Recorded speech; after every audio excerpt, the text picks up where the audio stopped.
In this question we have a long thread carrying charge lambda per unit length. This part can be divided into three different parts.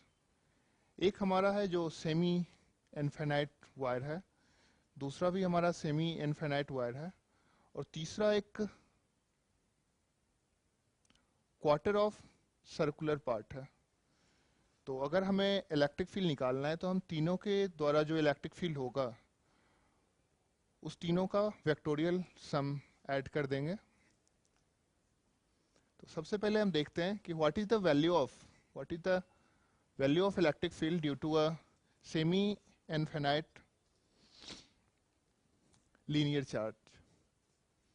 We know the formula that due to semi-infinite linear charge, electric field at any point P is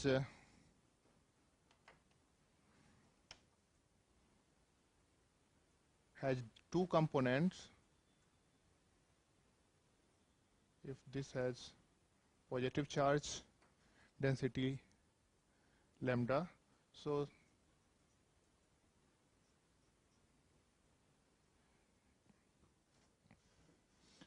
due to whole semi-infinite charge, electric field at P have two components, E1 and E2. Both E1 and E2 are equal in magnitude, whose value is lambda by 4 pi epsilon naught d. And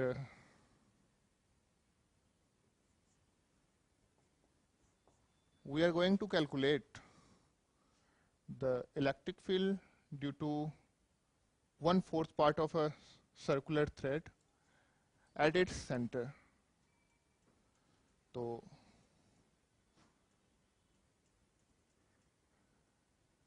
हमने यहाँ से एक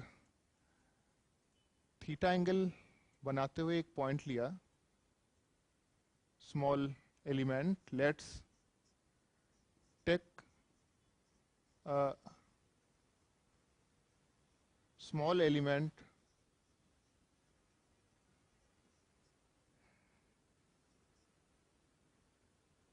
which is making an angle theta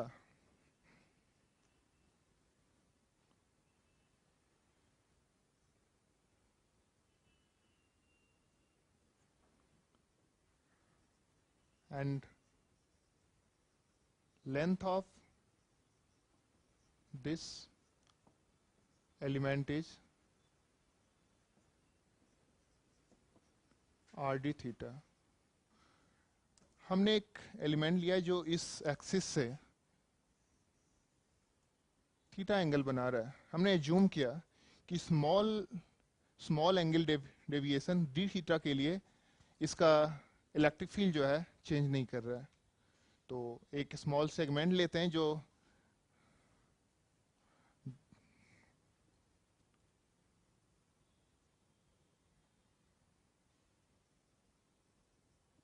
D theta angle बना रहा है centre पे, और इस कारण से इसका लेंथ हो जाएगा R D theta. So charge on this small element will be D Q will be equal to R D theta into lambda. अब इस स्मॉल एलिमेंट के कारण जो हमारा इलेक्ट्रिक फील्ड का डायरेक्शन होगा that will be along this direction. अब मैंने इस इलेक्ट्रिक फील्ड को दो कंपोनेंट में तोड़ दिया है. One will be along horizontal direction or maybe along x axis, and another will be along y axis. तो सबसे पहले तो हम DE का मैग्नीट्यूड लिख लेते हैं. that will be equal to dq by 4 pi epsilon naught r square, and this will be lambda d theta by 4 pi epsilon naught r. अब इस DE को दो कंपोनेंट में अलग अलग तोड़ के फिर हम उसका इंटीग्रेशन करेंगे. DE1 will be equal to magnitude of DE into cos theta, and DE2 will be equal to magnitude of DE to sin theta. तो DE1 को पहले लिखते हैं lambda cos theta d theta by 4 pi epsilon naught r, and DE2 will be equal to lambda sin theta d theta by 4 pi epsilon naught r. अब since her छोटा सा element electric field generate कर रहा है, तो इस पूरे wire के कारण, इस पूरे लेंथ ए बी के कारण जो सेंटर पे इलेक्ट्रिक फील्ड होगा वो हम निकालेंगे इस दोनों स्मॉल इलेक्ट्रिक फील्ड एलिमेंट को इंटीग्रेट करके. तो हम लिख सकते हैं E1 will be equal to DE1, and DE1 में हमारा जो थीटा है इनिशियली 0 है, फाइनली 90 पे आ रहा है. तो 0 to 90, DE1 is this one, lambda cos theta d theta by 4 pi epsilon naught r. और इसको जब हम इंटीग्रेट करेंगे तो इसकी वैल्यू आ जाएगी lambda by 8 pi epsilon naught r. Similarly जब हम DE2 को इंटीग्रेट करेंगे तो हमारी सेम वैल्यू आएगी. तो आप उसको निकाल सकते हो. That will be also equal to integration of, that will be also integration of 0 to 90 degree DE2. Okay, तो अब हमारे पास मौजूद है इस पार्ट के कारण जो इलेक्ट्रिक फील्ड होगा इस यहां से यहां तक, इनफाइनाइट से ए पार्ट और फिर इनफाइनाइट से बी पार्ट, इसके कारण जो इलेक्ट्रिक फील्ड होगा उसका एक पार्ट तो इस डायरेक्शन में होगा जिसका मैग्नीट्यूड होगा lambda by 4 pi epsilon naught R, क्योंकि ये डिस्टेंस हमारा आर है. स्मॉल आर इस क्वेश्चन में दिया हुआ है. इस पार्ट के कारण एक इलेक्ट्रिक फील्ड का मैग्नीट्यूड इस डायरेक्शन में भी होगा, same value lambda by 4 pi epsilon naught R. अब ये जो सेमी इनफाइनाइट वायर है हमारा, इसके कारण एक पार्ट तो इलेक्ट्रिक फील्ड का इस डायरेक्शन में होगा lambda by 4 pi epsilon naught R, और दूसरा पार्ट हमारा इस डायरेक्शन में होगा.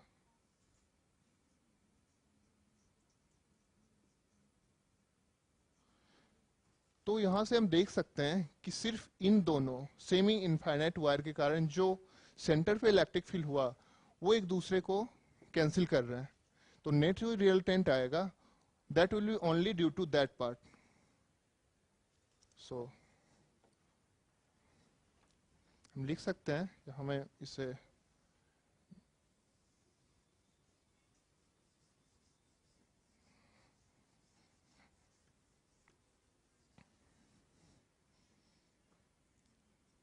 E net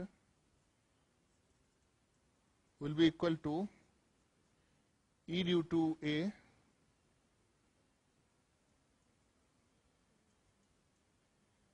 semi infinite wire A के कारण जो होगा plus E due to semi infinite wire B के कारण जो होगा plus E due to A B.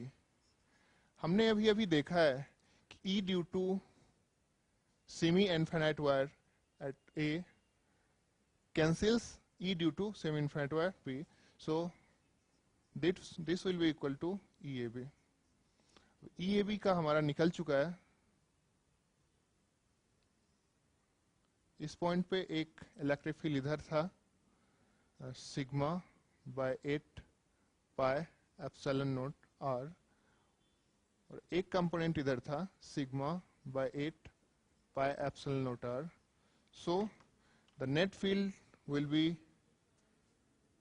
sigma root 2 by 8 pi epsilon naught r. So the answer of part 1 will be E net sig lambda by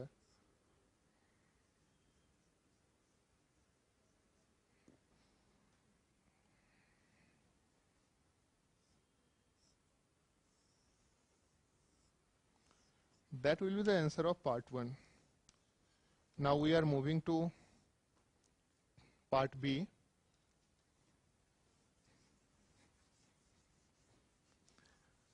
part B में हमारे पास एक U shape का wire दिया हुआ है जो जिसके एंड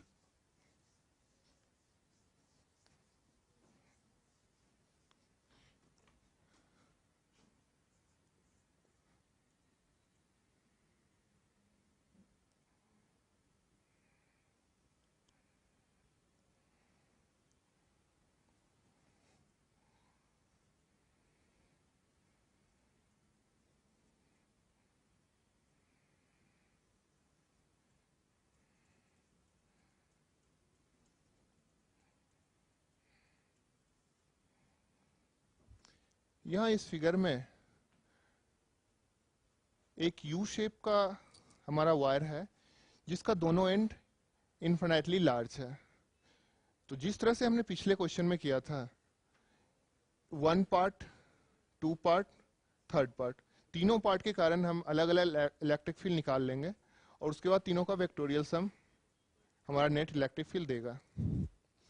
तो पिछले पार्ट में हम निकाल चुके थे कि this electric field due to semi infinite wire will B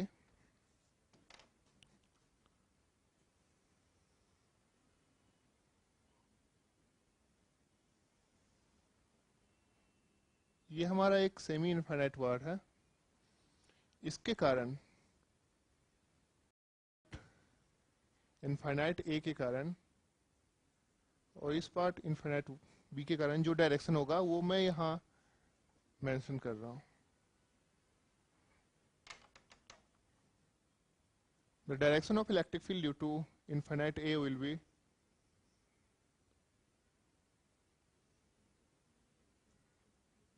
we have calculated the value sigma by 4 pi epsilon naught r, sigma by 4 pi epsilon naught r, and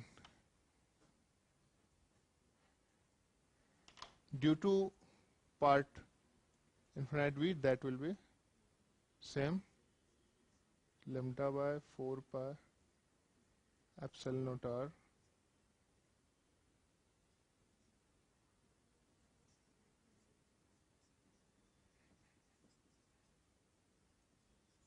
तो यहाँ से हम देख सकते हैं कि एक कंपोनेंट जो इलेक्ट्रिक फील्ड का है which is perpendicular to the wire is cancelled out.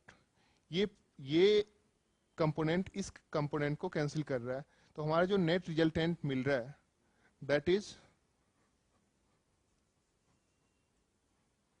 along this direction and its value is lambda by 2 pi epsilon naught r.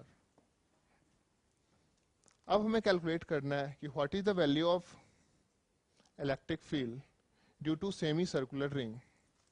तो उसके लिए हम फिर से एक सेमी सर्कुलर रिंग बना रहे हैं.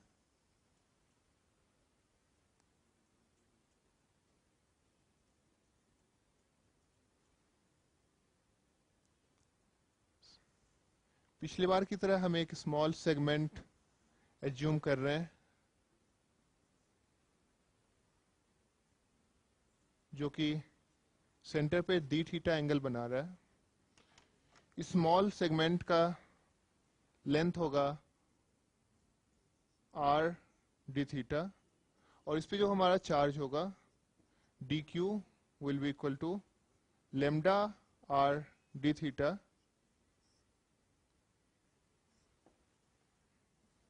अब इस स्मॉल सेगमेंट के कारण जो इलेक्ट्रिक फील्ड हमारा आया वो इस डायरेक्शन में आएगा DE। इसकी वैल्यू जो हमने पिछली बार भी जो निकाली थी, magnitude will be DQ by 4 pi epsilon naught R square. DQ की वैल्यू हम लिख रहे हैं यहाँ lambda d theta by 4 pi epsilon naught R। पिछली बार की तरह इस बार भी हम इस इलेक्ट्रिक फील्ड को दो कंपोनेंट में तोड़ रहे हैं, बट यहां हम ये देख सकते हैं कि यहां से अगर हम चलें तो इस पार्ट के कारण जो इलेक्ट्रिक फील्ड होगा ऐसे ऐसे ऐसे ऐसे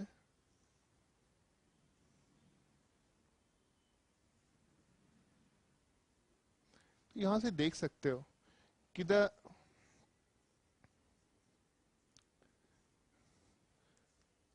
the component of electric field along x-axis is cancelled out if you move from point A to point B। Point A से B की तरफ अगर मूव कर रहा है तो जितने भी कंपोनेंट हैं एक्स एक्सिस के अलोंग वो एक दूसरे को कैंसिल कर रहे हैं।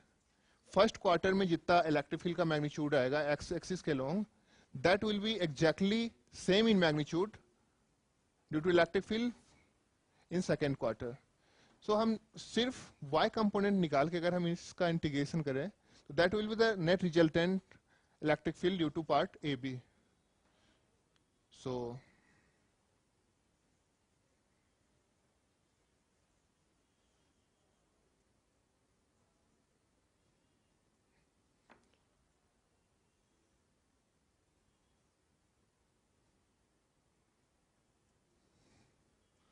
since x component of electric field is cancelled out during moving from A to B,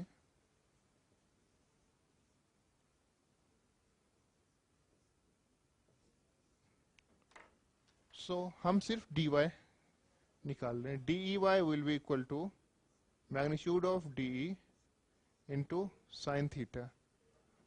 magnitude of DE is lambda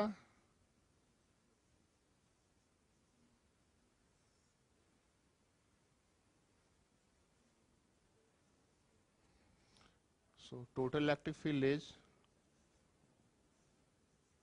the integration of DEY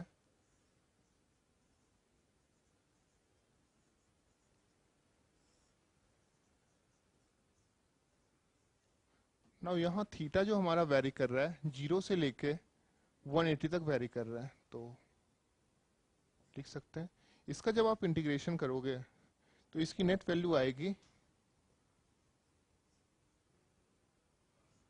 2 lambda by 4 pi epsilon naught R। So electric field due to semicircular ring is lambda by 2 pi epsilon naught R। तो यहाँ जो हमारा net field देखते हैं इस दोनों line के कारण जो हमारा आया था इलेक्ट्रिक फील्ड वो था lambda by 2 pi epsilon naught R, और हमारा जो सेमी सर्कुलर रिंग के कारण जो आया था वो आया था lambda by 2 pi epsilon। So we can see that the electric field density due to semicircular ring is exactly same in magnitude, opposite in direction of the electric field due to both the linear charges. So E net will be equal to 0. So this is our answer.